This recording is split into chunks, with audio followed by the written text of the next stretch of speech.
hydrogenated oils that you'll see on the ingredients list in foods, and we also want to avoid sugar-sweetened beverages. So let's break down the Mediterranean diet and look at each of the food groups. So we want to eat primarily plant-based foods. Grains, fruit, and vegetables are going to be the largest part of what we want to eat, largest portion of the diet.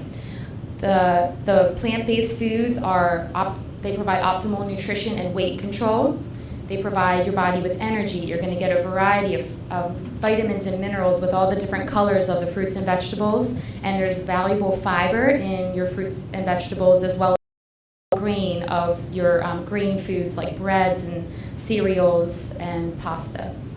We have a high amount of antioxidants in fruits and vegetables. Those are natural substances that may prevent or delay some types of cell damage. We want antioxidants to fight these things called free radicals that are naturally produced through our metabolism. So we want these antioxidants to rid our bodies of this so that it prevents abnormal cell growth in our bodies.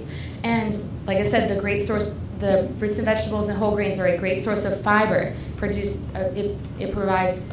It promotes a healthy digestive system. There's soluble and insoluble fiber that I'll describe, and it has cholesterol lowering ability.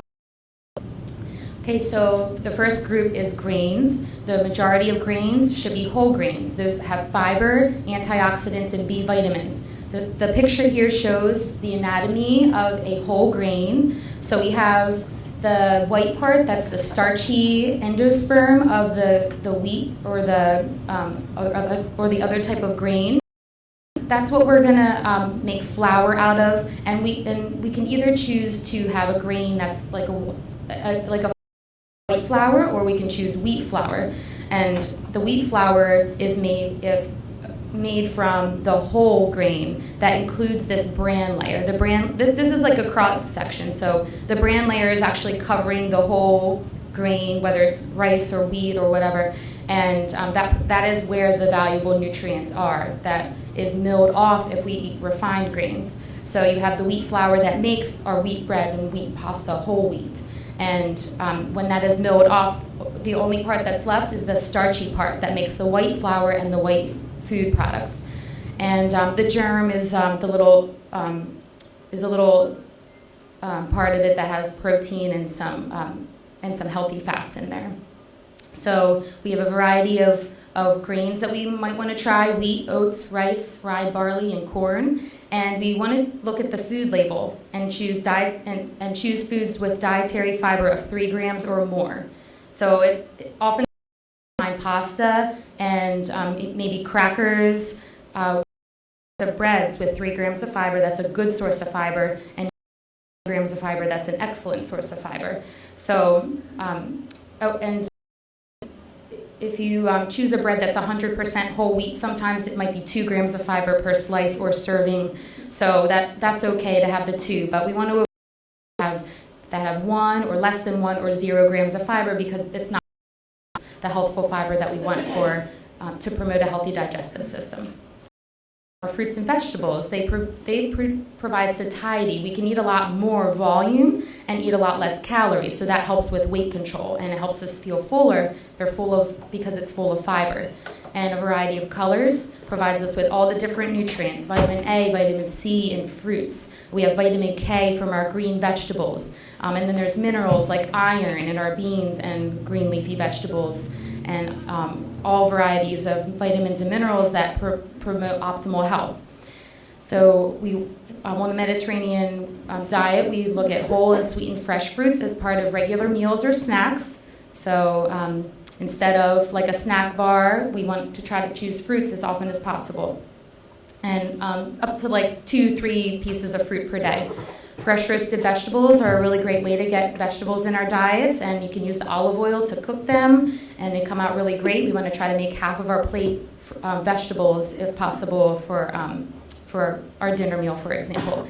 And if needed, frozen and canned foods are acceptable. We want to get fruits and vegetables in our diet however possible. So if you choose fruits that are packaged or canned, we want it in its own juice or in water. So we are eliminating the extra added sugars, the light or heavy syrup that are just added sugars that we don't need in our diets, and reduce sodium, low sodium, or salt-free canned vegetables if necessary. And next we have nuts, beans, legumes, and seeds. Wonderful plant protein. I emphasize trying to get beans at least 3 times a week in your diet in different forms. Beans and rice, soups. In the winter months, it's a really great time to make soups or chili. They provide healthful and saturated fats, especially, well, the legumes have a little bit of fat, but they're pretty low in fat. But the beans, but the nuts and seeds, they're high in fat. They're mostly fat, and they have like a 3-to-1 ratio of fat to protein. So these are unsaturated fats. Saturated fats like butter, like that are hard at room temperature, those are the ones that raise our bad cholesterol, they're artery clogging, but the healthful unsaturated fats actually opposite of that. So they are cholesterol lower. They provide have anti-inflammatory properties. So it's really these oils that you're getting from the nuts and seeds. And so soluble and insoluble fiber are coming from especially our beans. So the outer layer of the bean, it's like the hard outer layer, that's an insoluble fiber that our bodies can't digest. There's valuable nutrients in that layer, but our bodies just take the nutrients and we can't completely digest it. So it promotes regularity and healthful digestive system. And then the soluble, it creates it's like soluble in water. It creates like a gel in our digestive system. And there's a process that our bodies go through that uses soluble fiber to reduce our cholesterol levels. So trying to get a good amount of and fruits and vegetables will allow us to get the soluble fiber in our diets that will help lower cholesterol. And these are all foods that can add flavor and texture to our dishes and definitely promote optimal health. So we want to use herbs and spices, especially instead of salt. Salt is going to cause high blood pressure, and you really don't want to have a lot of salt in your diet if you have diabetes. You want to use herbs liberally. They can be the jarred or the bottled dry herbs or spices, or you can use fresh whenever you like. It adds flavors and aromas, and there are health-boosting antioxidants in your herbs and spices as well. And then we want to focus on olive oil. Olive oil and olives, this is the principal fat that we want to use to replace butter.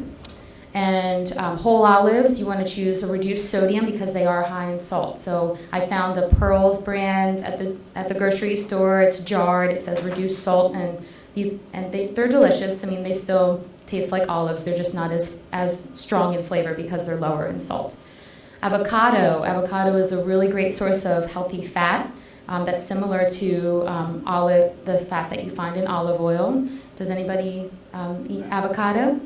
Yeah, awesome. Avocados are an excellent source of fiber, vitamin A and potassium. Really, really great food. You can put on eggs in the morning or in your salad.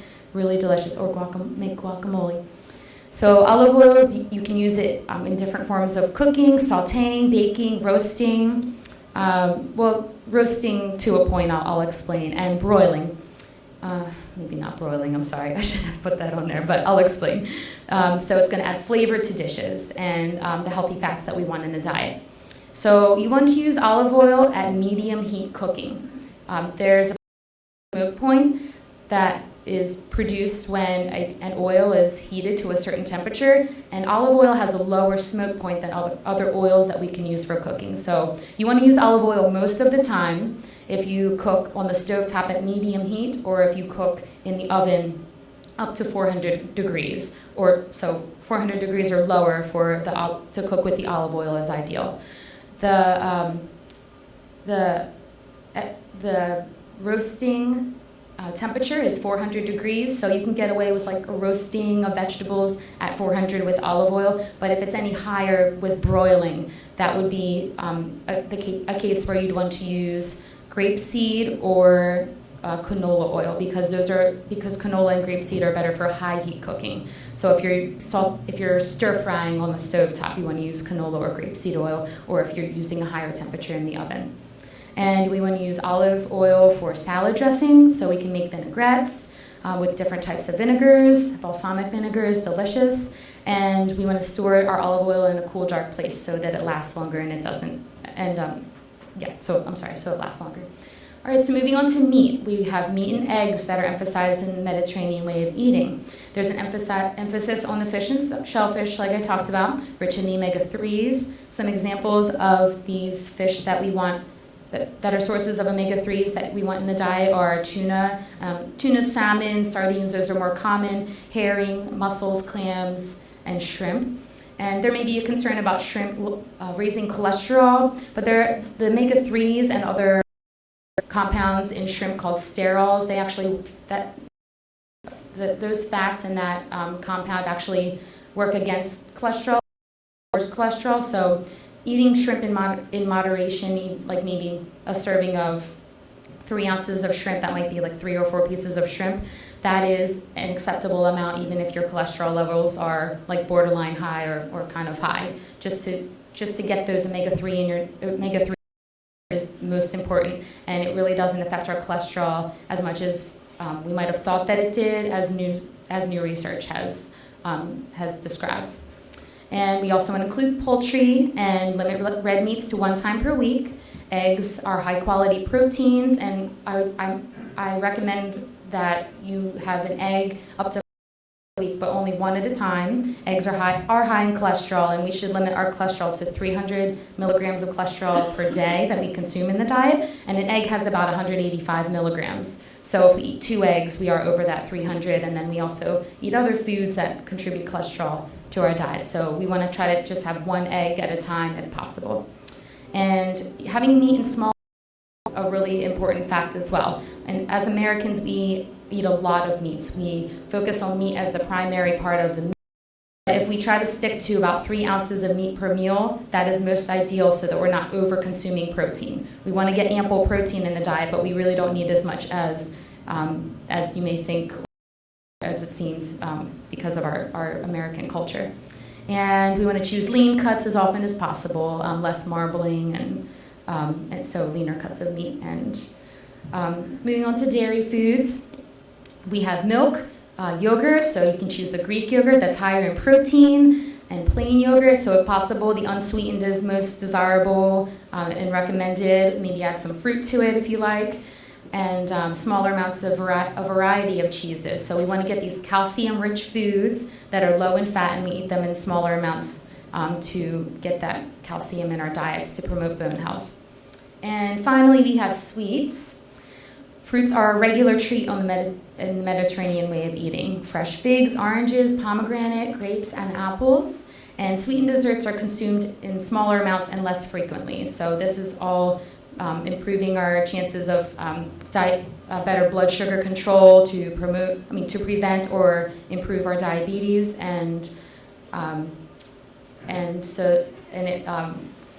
less processed are going to ward off chronic diseases. So we have our recipe. Do we have somebody to give out the recipe? We have little samples. Is that okay for now? Sure. Yeah, I'm ready for it.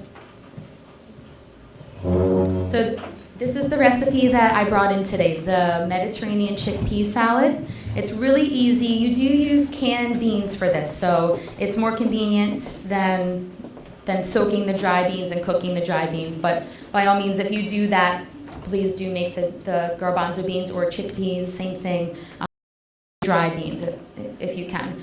But if you do use canned beans, off. If you drain and rinse beans, it reduces the sodium content by 40%. So there's still a good amount of sodium in the canned bean, but especially if you choose a low sodium and then rinse them off, you're not getting as much salt in the food. So we're going to add grape tomatoes, which aren't in season right now, but I tasted some. They're still okay. Diced up cucumber, onion, and mozzarella. One of the cheeses that we want to eat in the Mediterranean way of eating. And a low-fat version is preferred, and Then we add lemon juice, olive oil, balsamic vinegar, and then you can add parsley, dry or fresh. Delicious, and I think you'll like it. So you just mix all of these ingredients together. You let the flavors sit in, and it'll soak into the beans and the tomatoes, and it's really delicious. So I think you'll like it. So as many of you saw, I have a lot of resources back there. There's the eight simple steps for good health, and that's a compilation of all the tips that I talked about today and all the facts about the Mediterranean way of eating, as well as the slides that I have here. There's a really great shopping list that gives you a good inclusive list of all the different foods and all the different food groups that you might want to choose at the grocery store. And there's tips for men, women, families, and seniors.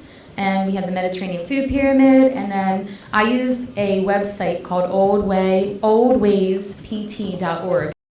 Really great recipes, and it's a really nice website that has more information on the Mediterranean way of eating if you are interested. So that is all for my presentation. Thank you. And we're going to have that out for you. You'll have it ready in a few minutes. One of the things I'll take this time to let you know is you had at your a evaluation form that says alternative healing. We would really like to have everyone complete this little slip. Please complete it, and if you wish, we would like as well to have your contact information, have subsequent healing, alternative healings as a part of the series this month. And we're looking at even out into the future doing this possibly in the spring, probably in the spring. Feedback, do not leave, if you leave before we finish today, please do not leave with this. Complete it and leave it with us. We want you to put it into, we're going to have a box, a basket. We want you to complete it, fold it up, and we're going to put it in a basket because we have a drawing. Someone is going to win a nice gift card in nature's way, okay? Please complete this.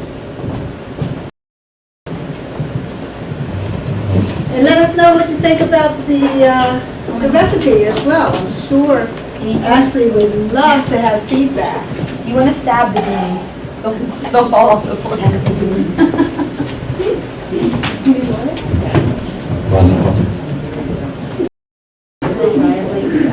I love the little heart. There's going to be around. Oh no, it wasn't for me. Yeah. Oh, thank you. You don't want it at all? I'm with you. And I'll be really good for you. I know.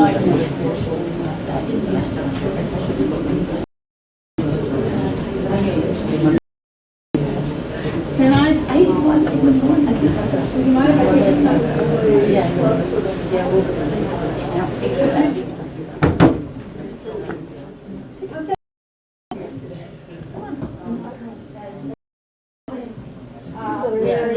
She's done, don't you think she's done a fantastic job? Mary for coordinating and organizing and coming up with this idea. She's got some great things that are coming up. So not only this week, but the remaining week, get Saturday, try to come out, bring somebody else with you. There's a lot of good information. Okay, a lot of good information that's going to be shared. And I just for the fact that Ashley had mentioned about the beans and, you know, soups, and that's a way to get your daily portion of fiber. Thank you.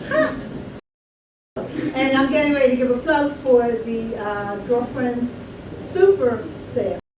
We're going to have February 1st, Sunday, February 1st is our next soup sale. And we'll have the stews, the chilies, the soups. Good way who are going to volunteer to make things that will be sold for the soup sale. That's a good way to encourage fellow members of the congregation and the community and in your family to get their dietary portions of fiber through the legumes, the soups, have the vegetables and all of that good stuff in it. So, make your soups and your stews and your chilies. I know I do a chili that's white beans with the garbanzo beans. I use garbanzo beans in it with the turkey. So it's a white bean and turkey chili. And you can try your famous or your favorite recipes and do them with some alternative vegetables or something, you know. A lot of times might not really recognize that they can substitute, you know, the garbanzo beans would be, is another one that I do. The kidney beans and that sort of thing, you know, when you're doing chilies and that sort of stuff. You don't always have to have the kidney beans if you don't really like the kidney beans. Or if you don't like the garbanzo beans, then you can use the kidney beans in the chili. That sort of thing. But get them all in. Definitely get them in. And that's the purpose that Mary has thought to offer this health series, is so that we can all see what the alternatives are and to partake of those alternatives and know how we can be healthier as we go through not only this winter season, but the things and eating more vegetables and that will enhance our health as well. Are you? Oh, okay. I guess it's Mary. Thank you for tolerating. So finish those evaluations, and I'll be around to pick them up. Right now, we'll have a 10-minute break. It's laboratories. Again, there's some out these doors straight down the hallway, and there's 2 sets downstairs. If you need help going to them. There's 3 downstairs? Yeah, there are. There are 2, right. 3 downstairs. If you need someone to show you where they are, if you don't know where they are, just let me know. Information on the table for anybody who didn't have a chance. I know Ashley has a lot more stuff. Tips for men, tips for women, for seniors, and everything. 10 minutes. 10 minutes. All right? They're near the stage. They're not near the microphone. I'm sorry. I'm sorry. Here we go.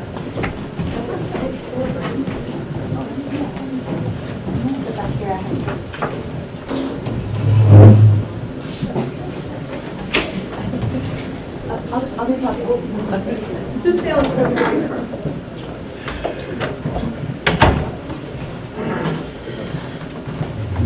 Go ahead, Richard.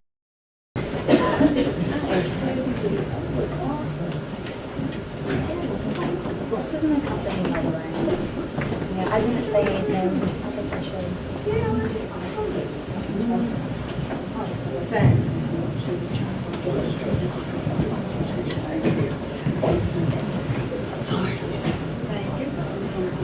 Yes, I am. Especially you, I got a big bag. I'll be back around with my little basket. Collect those now. It doesn't have my name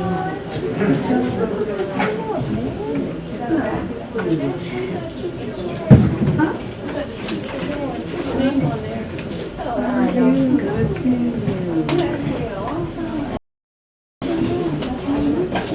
As long as it gets done. If anybody has them, fine. We'll take them now. Sure. See if anybody has them. I haven't been here though. You fold it up and. Oh, I know, I go to Coach. Oh, that's right. We just. Yeah, gotcha. He's coming. Here, I need to get this back. Oh, okay. Folks, my mistake, I've been trying to take over Mary's show. We have another speaker, I forgot. You go up So front. Hold on to your evaluations, and you can just do everything close.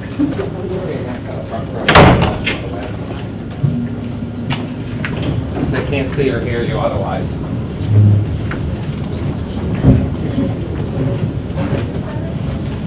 Yeah.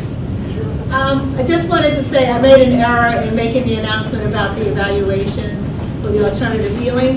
We have a second speaker after this break, and we want to make sure that we have an evaluation comments or whatever for that person as well. So hold on to them, and at the end, we will selection of the drawing and the going to get our nice little gift cards.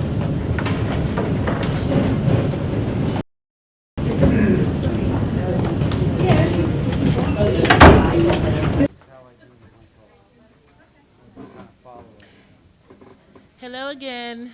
We're getting ready to start.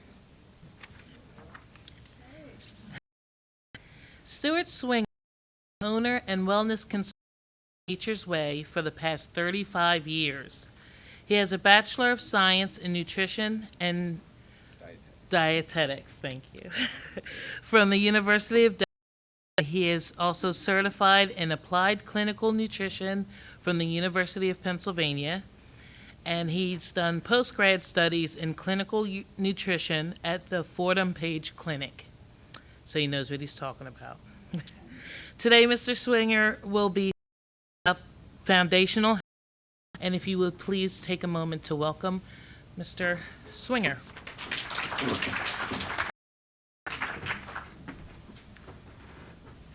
Well, it is morning, so good morning and Happy New Year.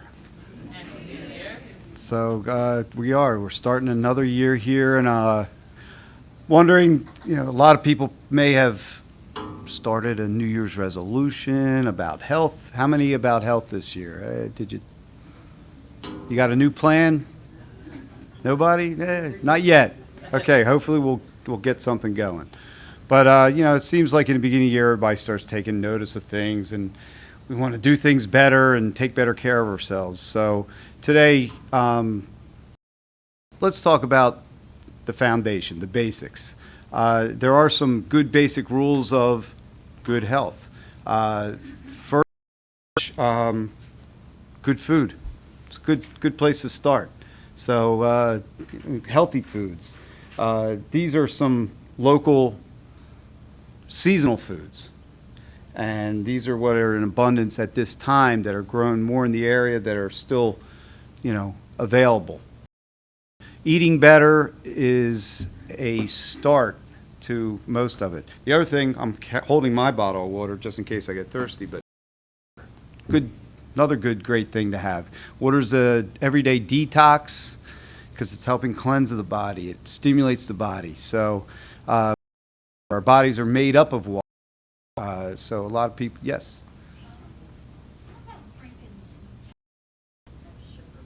Well, decaf tea, yeah. I mean, depending on the tea, it's if it's a good. Well, it depends because I'm not sure how they decaf it. So if it's if they use a water process to decaf it, fine. But otherwise, they use chemicals. So, but the tea without the caffeine of the acids. So water is still the best. I mean, most fluids are good, but some have a diuretic capability, so you're almost putting it in and dumping it out just as quick. But so that's on tea. There's a lot of great herbal teas, though. Lots of great herbal teas. So so again, food, water. Some other things that I like when someone comes to me and says, I haven't really been doing much. I want to take care of myself. What's a good basis? And besides the food, the water, I may recommend a good moldable vitamin, one that's got some stuff in it, not just the average everyday moldable vitamin that may not provide you much of anything. But and I use different moldable vitamins. Some are geared toward men and women. And different ages. So you can cater it a little more to you. So again, here we go with the basic things. Gut health. A lot of people don't really even ponder about gut health. What do I mean by gut health? How's your digestive system? Do you digest the foods that you're eating? A lot of times that's also based on the kind of foods you're eating. What kind of foods you're combining. But digestion is a key. If you experience a lot of bloating, a lot of gas, maybe even some other irritability, maybe in your food properly. And unfortunately, as we get older, sometimes that does become more of a problem. If we are experiencing those things, first off, we want to look at what kind of foods you are eating. I mean, you could be eating the worst foods. You could be eating lots of bad food combinations that do not react in the gut in the right way. They rob enzymes from each other so that you don't digest that certain food the way that you should. So again, but we do have help for that too. There are digestive enzymes that can be added to the system. We've all heard of, these days, the big word out on the street is probiotics. As everybody, we're all hearing that. We're seeing commercials, and there's been a flood on the market of probiotics. These, again, good for gut health. What do? They get into your system. They're bacteria, and there's different strains of bacteria. They inhabit different areas of the tract. They aid in digestion. They aid in the immune system. They aid in elimination, which is another good subject, elimination. So we'll get to that. But all probiotics are not generally created equal. There are tons of them out there, ones that claim multiple strains. There's those that claim multi-billions of organisms. Numbers aren't always the reason why you take an 80 probiotic. Lesser billions that are morphed for these. So again, it's an education. There's a lot out there you're getting bombarded with. What I try to do is help you sort out what is good, what is not good. Waste your money on a product when maybe for the same amount of money you can buy a superior product.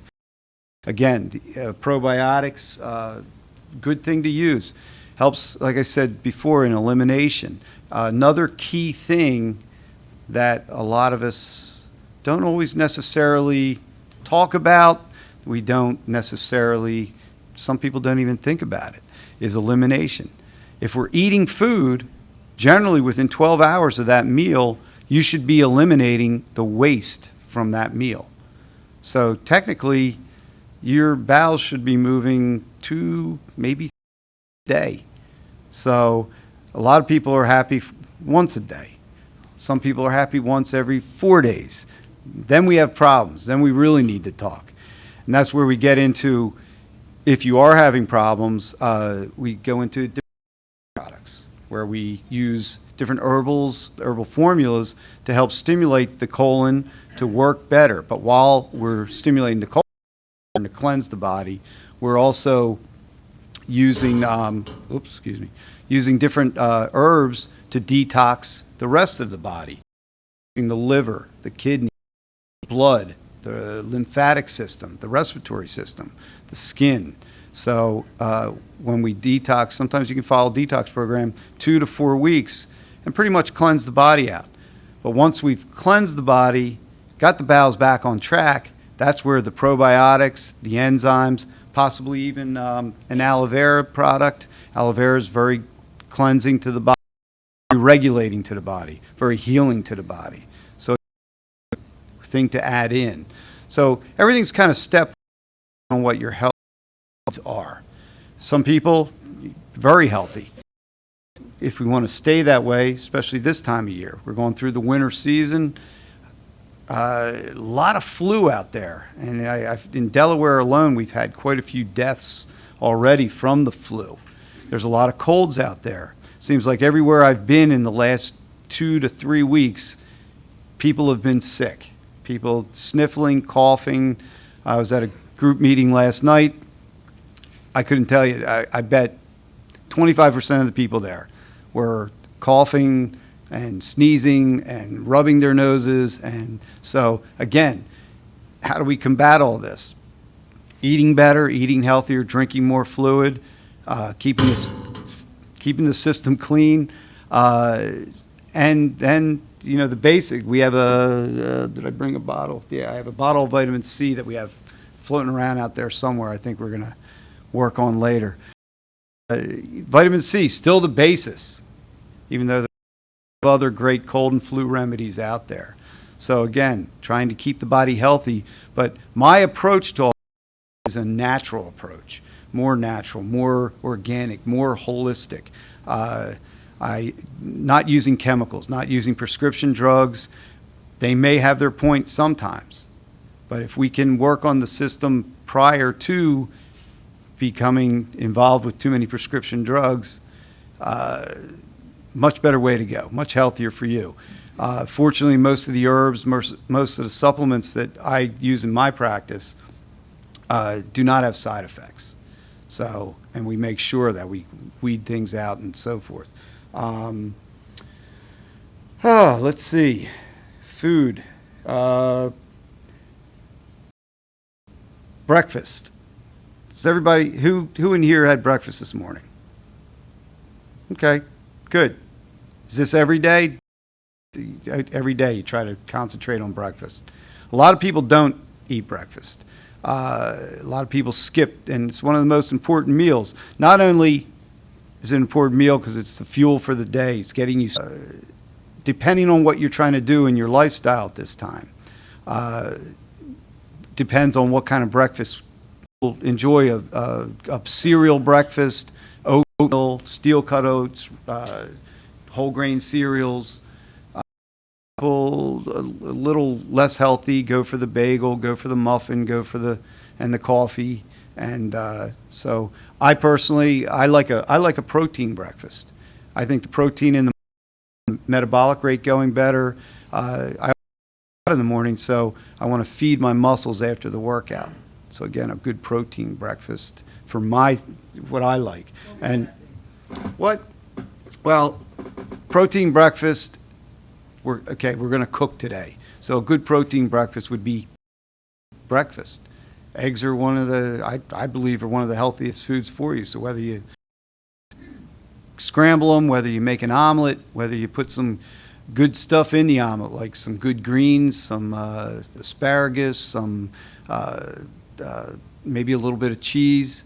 It's a good way to start the day, especially if you're trying to lose weight. If you're trying to lose weight, protein in the morning is throwing fuel on your fire. Your body's kind of been sleeping all night and everything's kind of toned down, but when you throw a protein breakfast in, it's like throwing in some heat. It's getting it going. It's not per se a big energy food, but it gets the metabolic heat going. You will burn with a protein breakfast.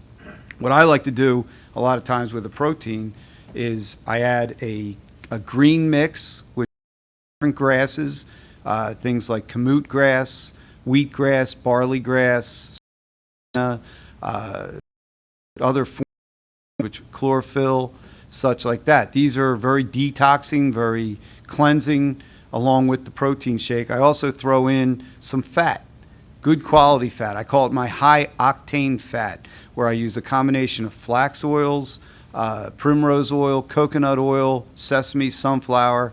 Put about 14 grams of fat in a shake. And some people sometimes say to me, but I'm trying to lose weight. Why do I want to put more fat in? Well, this is a different form of fat. This fat, you will burn better, more energy out of this fat than out of carbohydrates. But the other thing is that a lot of times when we're putting this good in, it's helping our bodies, it's aiding our bodies to burn the fat we want to get rid of. So, and one other thing too, along with all the diet, with possibly supplementing your diet, exercise program. I mean, that's what a lot of us are trying. New year comes, I'm going to get to the gym. I heard a joke the other day. It was a business opportunity. Excuse me. It was a business opportunity. It's a great business opportunity. It said for the first 2 weeks of the year, this person said, and it called resolutions. After 2 weeks, turn it into a bar for the rest of the year. I mean, kind of funny, but but we don't want to do that. Hopefully, if you get on a program, and it doesn't have to be a killer program.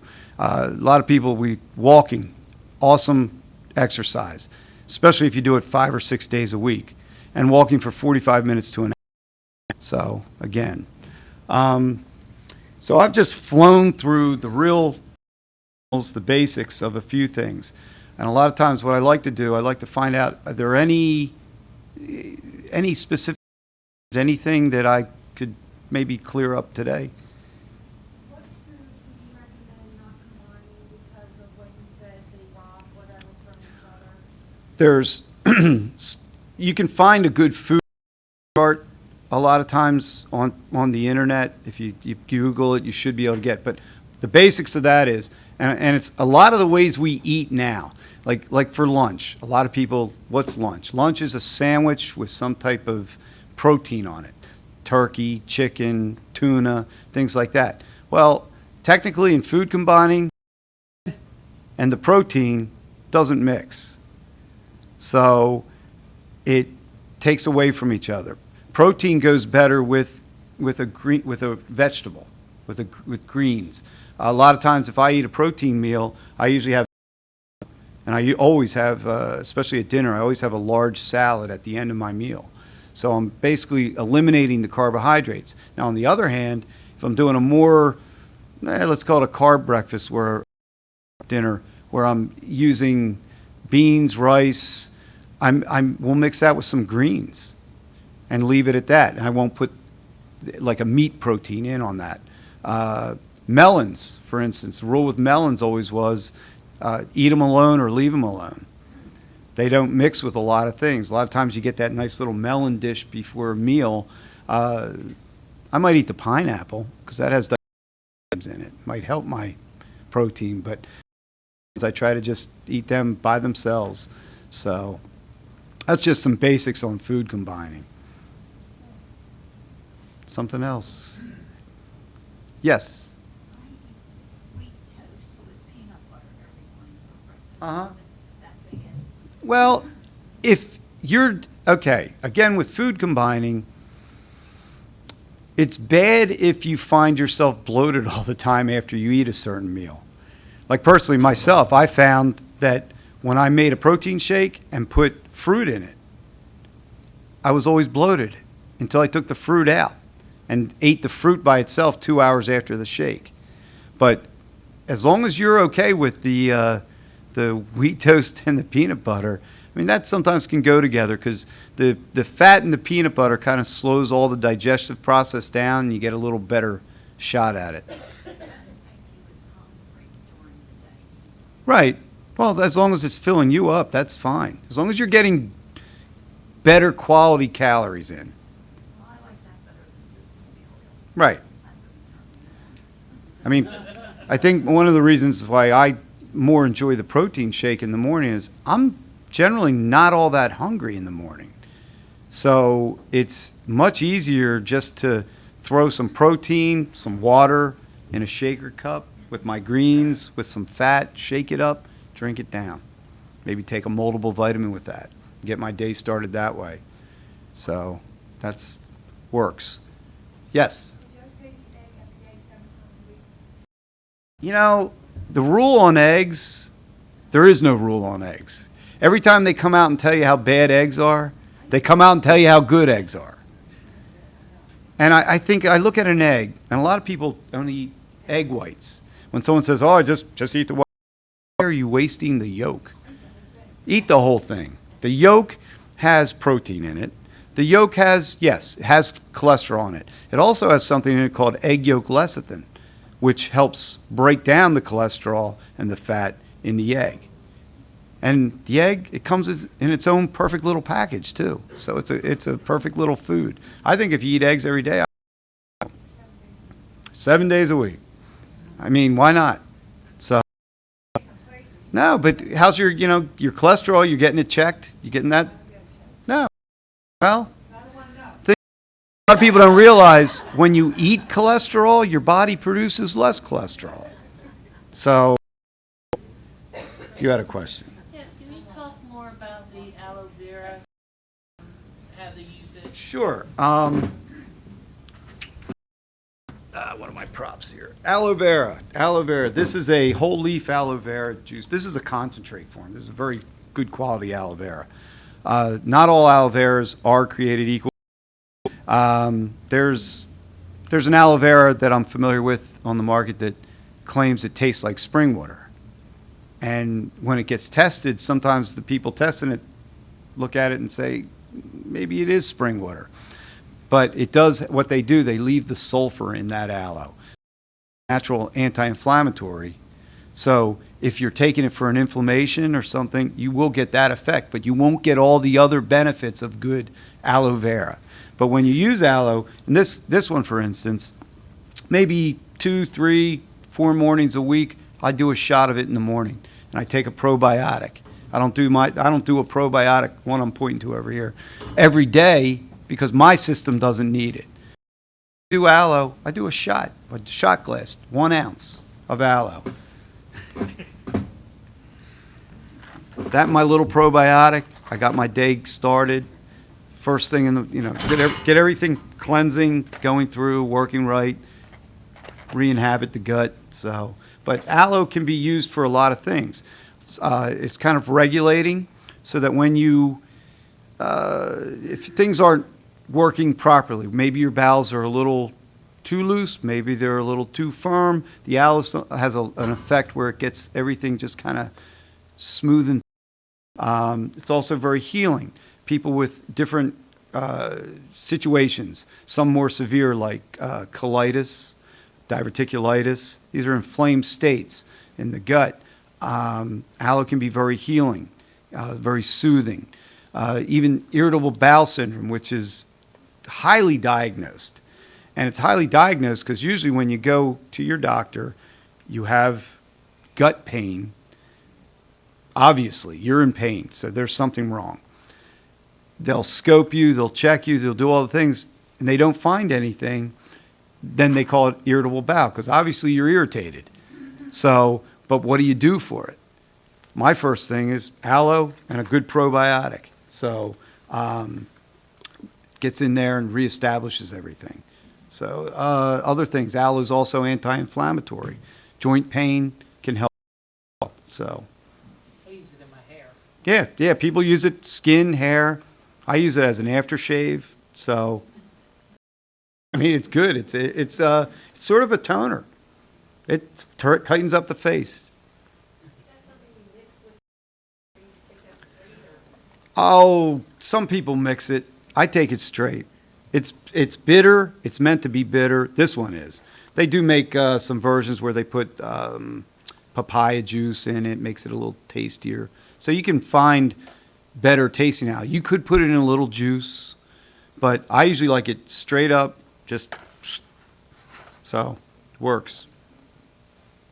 I didn't follow you when you mentioned something like 4 grasses. Oh, there's a lot more than 4, but those are ones. There's kamut is one of the grasses. Wheatgrass, barley grass, lemongrass. More an herbal effect. They may not put it in a greens blend, but then they use spirulina, which is a cyanobacteria. It's a blue-green algae. They use chlorophyll, a lot of times derived from alfalfa.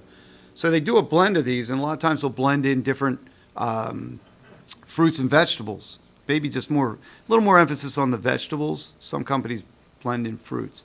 But, a scoop of this in the protein shake turns it a lovely green, but it's detoxing. It's starting to cleanse your body on a daily basis.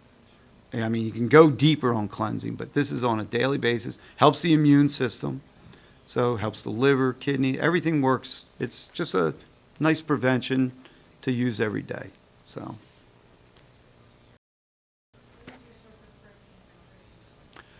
My favorite source, I do mix it up, but my favorite source, because of its availability to the body, is whey protein.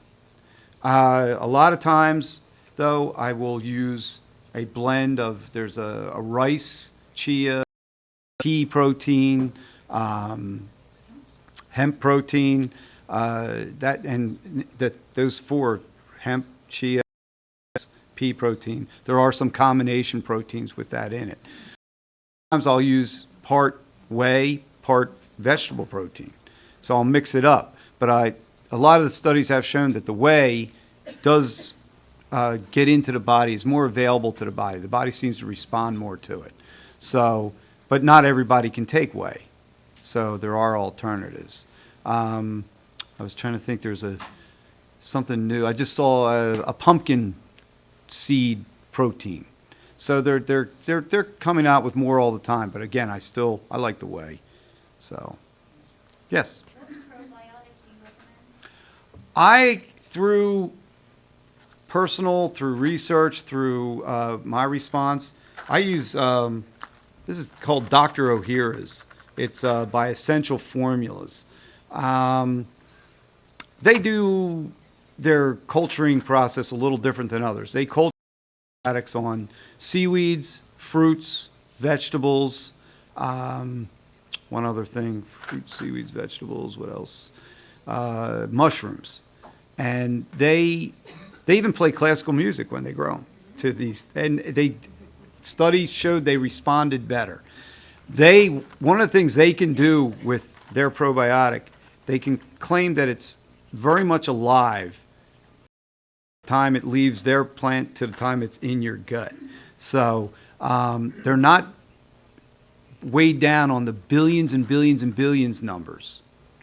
But with what I've tried with people, didn't blind study, but just I've recommended it a lot. I've had a lot of feedback that I was taking a probiotic for a long time. This is the first time that my bowels actually worked even better and I felt better. It's going to help the immune function, like I said. So I just found this one works very well. What? Do you get yours online? No, I get it at my store. That's it. Well, you come down and see me. You know, we'll take care of you. I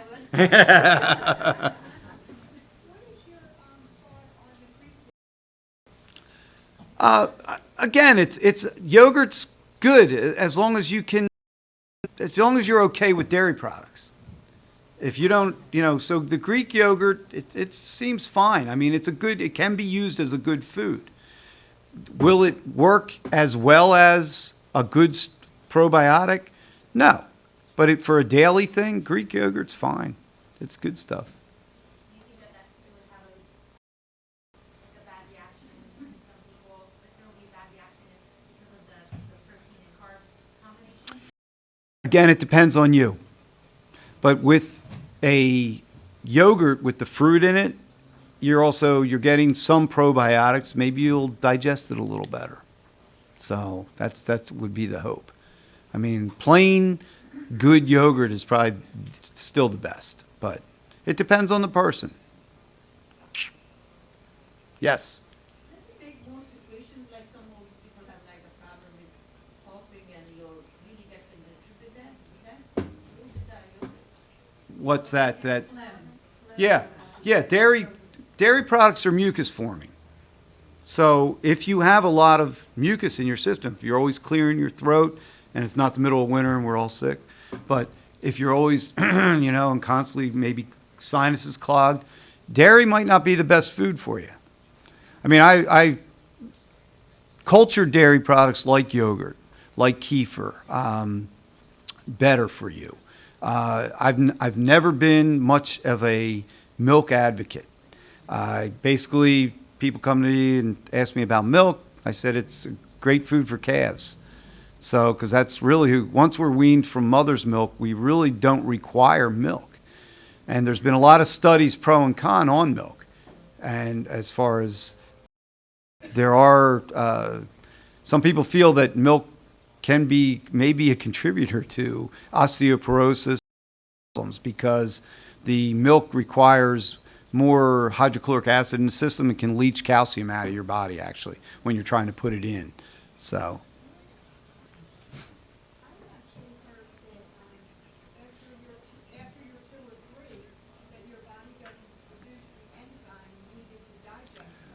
The milk sugar, the lactase, which to digest the lactose, which is the milk sugar.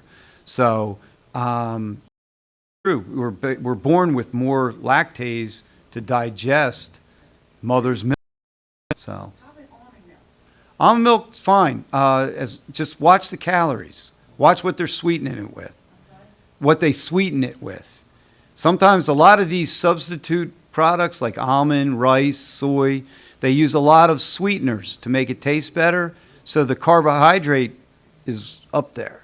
So that's the only thing you got to be careful with there. So again, moderation. I think it's good. I'm sure they make an organic version. I'd be more happy with that, but yeah.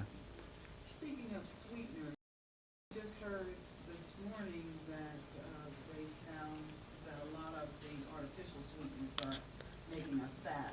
Mm-hmm. However, Steve also comes in a package. Right.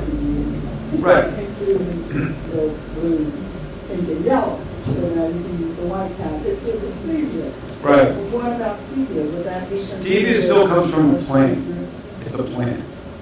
So it's not, most of the companies that I know that make stevia, they're not making it artificial. So what you said about artificial sweeteners, we all delved into believing that cutting the calories because you're putting an artificial sweetener in will cut your calories, help you lose weight, but it has a different effect in the body. So, but if you're going to sweeten, I mean, moderation. It's all about moderation. Moderation. You know, you don't want to just eat. You can eat all vegetables, but why not eat some vegetables? Eat some good quality fish, lean meats, turkey, all good. But moderation. Anything else? Yeah. Sure. Yep. What about tofu? Because now we're hearing that the, what's the Soy. Is not as good for us as we thought it was. Because we're a different culture than overseas, the Asian culture, they always strived a lot on a lot of tofu, a lot of soy, tempeh, things like that. Maybe we're not the same. We're not the same digestive system. Not every tofu can work for you. I mean, it's a great substitute. I've probably eaten a lot of tofu a day, but I don't eat it all the time. I don't eat it much these days. There's also men especially can raise your estrogen level, and that might not be a good thing. So, you know, I kind of want. I'll be in touch with my feminine side somewhat, but you know, that way I can communicate with my other half there and better. But I want a little more testosterone. So, anyhow. Anything else to say? Did you bring a business card since I knew? Yes, I have a box of magazines in the back. We do a monthly magazine. My business card is on the bottom of that. I also threw some old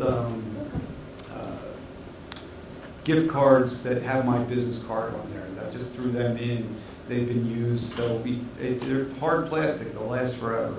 I also have some samples of a product in the back called Oxalin. It's a different way to take a multivitamin. It's a powdered form. You pour it in like 16 ounces of water, but it also has some extra things in it like SOD and such. It helps you take up oxygen. It's got vitamin C, about 1,000 milligrams of vitamin C in it. I don't use it every day, but some days I get up, I'm not getting into gear. And it's just, all right, I'm a little tired. Maybe I didn't sleep well the night before. It seems like the Oxalin gives me a little energy. And so, good stuff. Take one before you leave. Yes? What do you think about a daily vitamin D supplement? Vitamin D, again, great stuff, especially in the winter. We're not getting out in the sun so much. And a lot of studies have shown that vitamin D is very good for the immune system. We always heard it's great for helping you uptake your calcium. But the immune system, the mood. They're finding a lot of things with mood, with depression and such, the sad, the winter, because of lack of sunshine. So, again, Good stuff. And D, don't.